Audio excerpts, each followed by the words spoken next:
Eu vou te mostrar algumas cenas. As primeiras serão do grupo A e as seguintes do grupo B. Quero que você tente descobrir a diferença entre os dois grupos.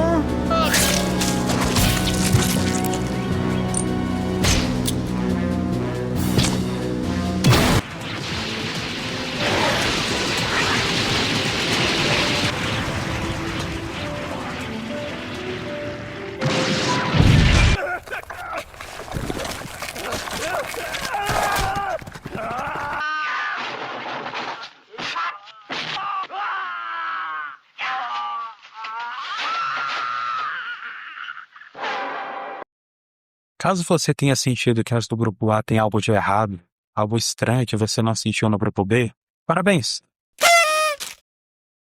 Você consegue identificar e saber a diferença entre uma violência fetichista e uma não fetichista. Porém, caso você não tenha conseguido ver a diferença, e para você todas foram apenas animações violentas e acabou colocando tudo na mesma caixa, bem, a gente tem um problema aqui, mas relaxa que depois desse vídeo você vai aprender a diferenciar um do outro.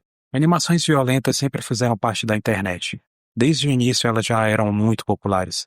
Se você cresceu usando a internet, com certeza já se deparou com animações como Madness Combat, Bunny Kill, Ico, entre outros. A plataforma que mais se destacou com esse tipo de mídia era sem dúvida o Newgrounds. Era lá que inúmeros artistas postavam seus trabalhos antes de serem repostados no YouTube e viralizarem para a internet toda. Lá virou um centro da web para esse tipo de conteúdo, era o que dominava por lá. Elas eram feitas em Flash, o que dava uma estética própria para elas. Um estilo próprio típico que gritava animação de internet, mas não tinha uma aparência infantil e fofa por padrão como muitas animações de hoje em dia, até o lançamento de uma certa animação que mudou tudo.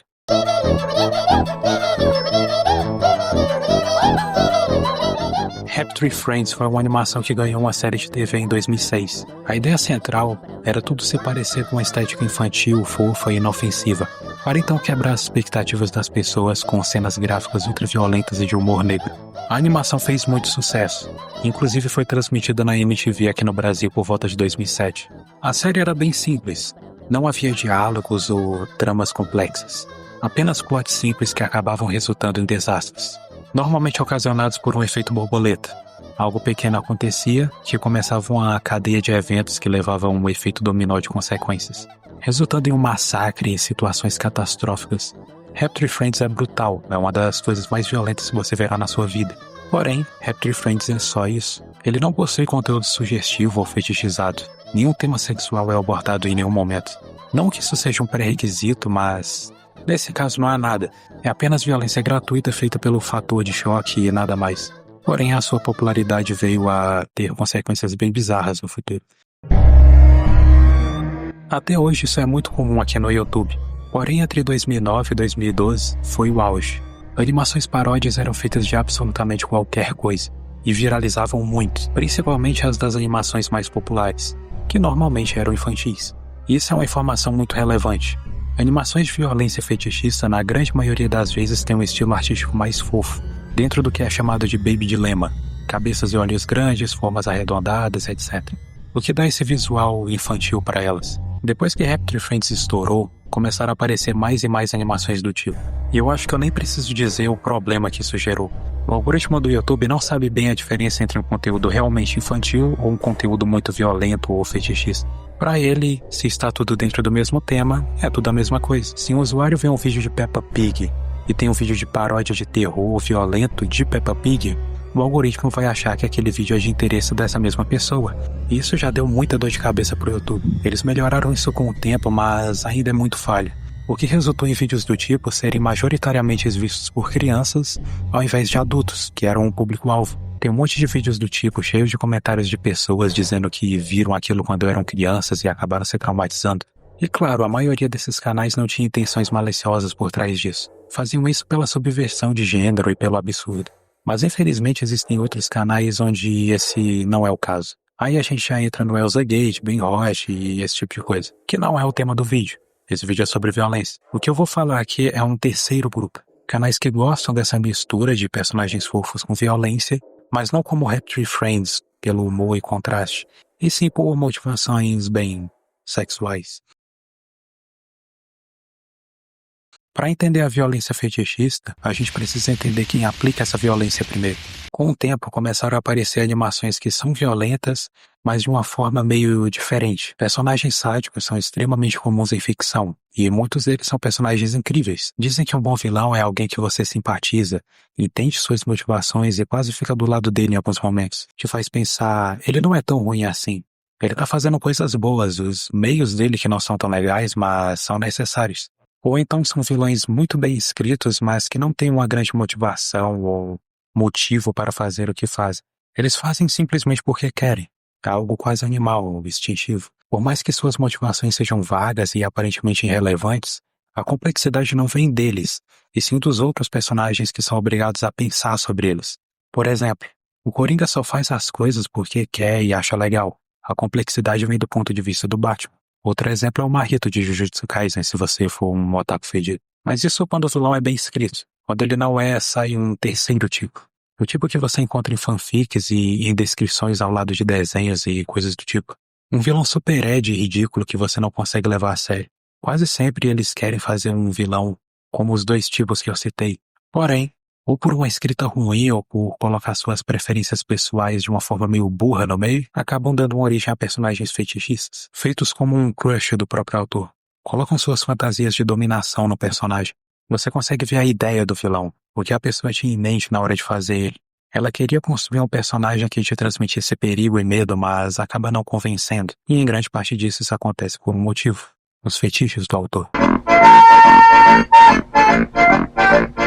O plot é bem simples. 3 personagens entram num hospital no meio do absoluto nada, porque um deles pegou um resfriado. Me pergunto por quê. Lá tem uma rata furry muito fofa chamada Lorna, que possui quadris desnecessariamente volumosos. Se fosse um coelho, daria pra ter a desculpa de que coelhos têm coxas fortes, não ia colar de qualquer forma, mas como ela é uma rata, isso é puramente uma escolha artística do criador mesmo. Ela não veste nada na parte de baixo e está vestida de enfermeira. E eu sei que é o disfarce dela e etc, mas isso só torna tudo ainda mais suspeito. Depois tem um plot twist de que essa rata na verdade não era gente boa. Ela na verdade era um rato terrível. Entenderam? Aí ela começa a... Essa animação está firme e forte no YouTube e tem milhões de views e não deu em nada. Então eu acho que eu vou arriscar mostrar uns trechos aqui. Existem 3 cenas onde a Lorna senta em cima dos personagens. Isso só no episódio 1. Uma na escada, quando ela se joga sem motivo nenhum. Outro quando ela está tentando imobilizar um personagem que foge dali. Tenta fugir, na verdade. E uma terceira onde ela sobe em cima e gira a cabeça lentamente de uma forma muito esquisita. Até se você for alguém bem inocente para esse tipo de coisa, você entende que isso aqui não quer transmitir só uma violência como Happy Friends fazia. Isso claramente tem outros objetivos além disso. Também existe bastante conteúdo relacionado a PES ao longo da série, como essa cena de luta que é baseada em um jogo soft porn japonês.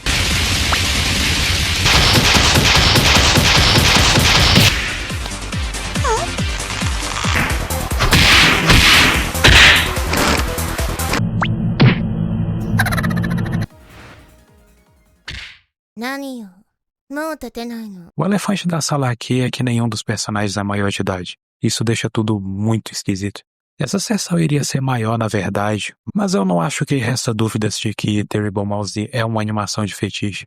Não vejo por que ficar continuando falando sobre e ser redundante aqui. Eu poderia citar outras coisas fetichiosas e esquisitas da série, mas não acho necessário. Acho que meu ponto já foi provado de qualquer forma. Então vamos falar de outra porra.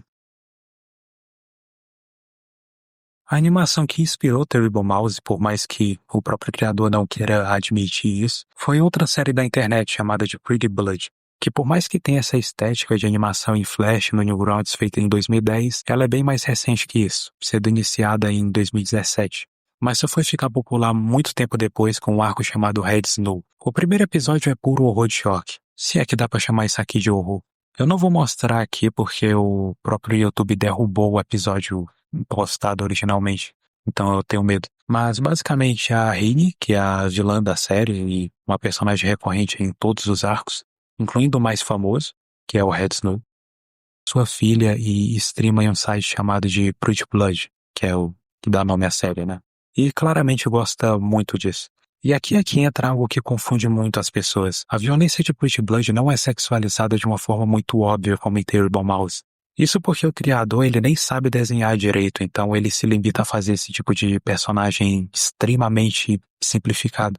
O que faz as pessoas acharem, mas não é fetiche, é só a violência, que nem Happy Friends. Não é tipo Happy Friends. Eu entendo alguém achar que isso aqui é só violência porque parece que é só violência mesmo. Eu achava que era só violência na primeira vez que eu assisti o Red Snow. Foi só quando eu fui ver outros episódios na Newgrounds que eu parei pra pensar, isso aqui tá com a cara de fetiche, hein? Tá meio esquisito isso aqui. Isso porque o criador da série, que inclusive levou um exposed na bunda um tempo atrás e apagou o canal, é um cara super sádico. Ele sente prazer no ato da tortura em si. Por isso que essas cenas são super detalhadas e lentas. E quando você percebe que é fetiche, aí acabou. Você começa a olhar tudo de um ponto de vista completamente diferente e não volta mais atrás.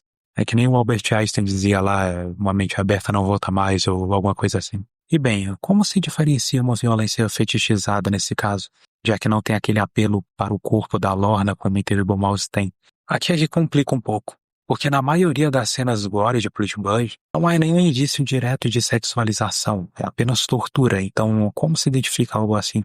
E aqui vem a regra de ouro. Se a cena se estende por tempo demais, muito mais do que o necessário para comunicar a ideia, quase sempre é fetiche.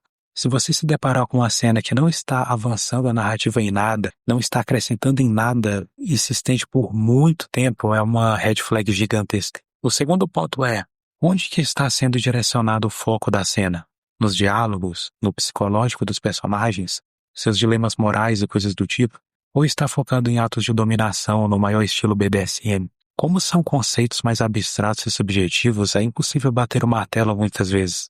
Mas na maioria não. Na maioria é bem óbvio e fácil de identificar. Por isso eu trouxe esses dois aqui. Um é muito na cara e o outro nem tanto. Muitas vezes é questão de instinto. É questão de se colocar no lugar do criador e pensar: que merda esse cara estava pensando enquanto animava essa desgraça? O que ele queria com isso? Aí fica mais claro que é um fetiche. O que mais me deixa pensativo sobre isso é o criador na vida real. Para fazer coisas assim, como ele faz, acho que a saúde mental dele deve estar só o bagaço.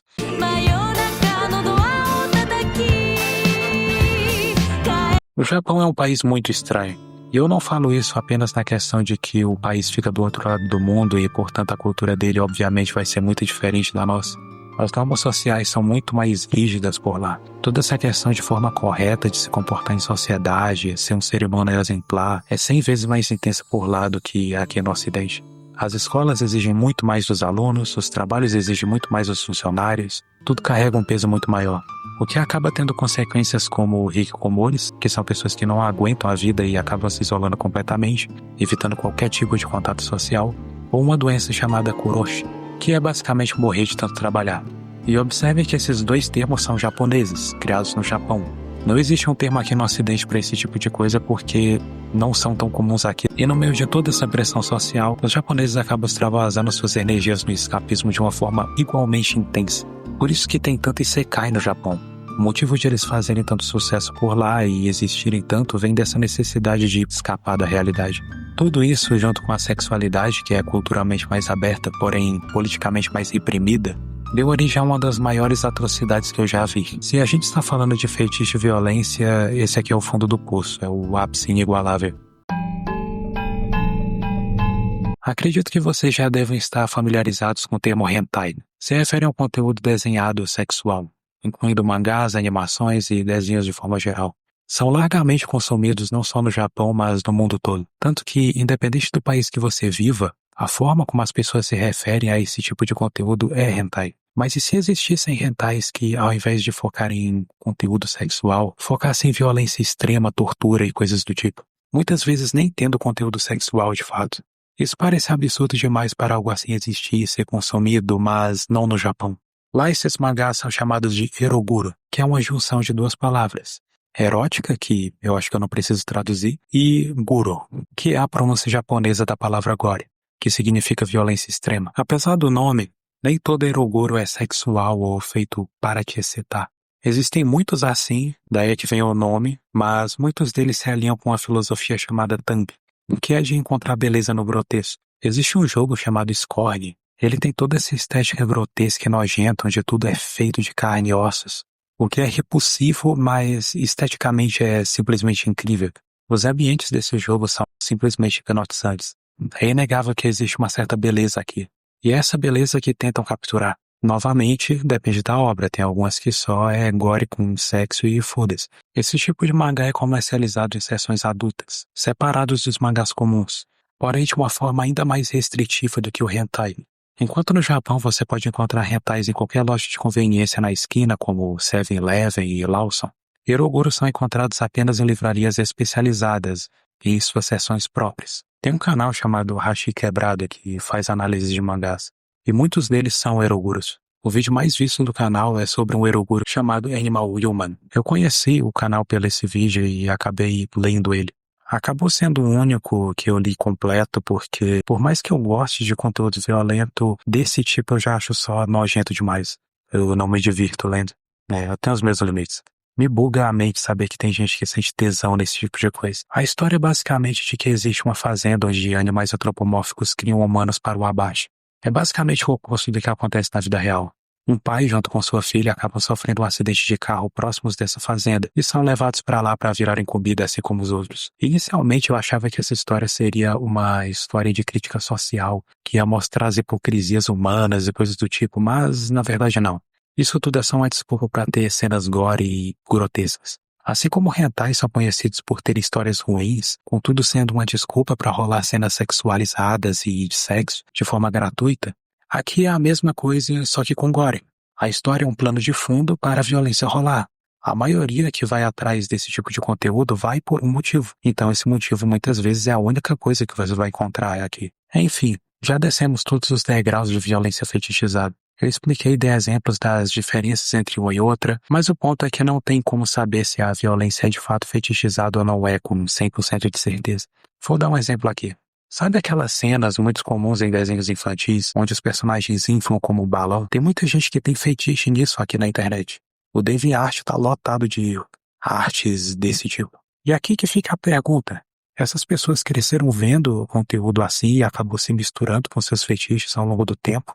E os animadores só fizeram isso como uma piada mesmo? Ou os animadores gostavam disso e incluíram nos desenhos não como uma piada, mas como uma expressão desse lado deles de uma forma disfarçada de piada? Será que você já viu inúmeras coisas ao longo da sua vida que eram fetiche e não sabe? Será que aquelas cenas que você gosta muito em alguma animação não foram feitas com uma segunda intenção secreta? Talvez seja só paranoia minha ou talvez...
现违规异常。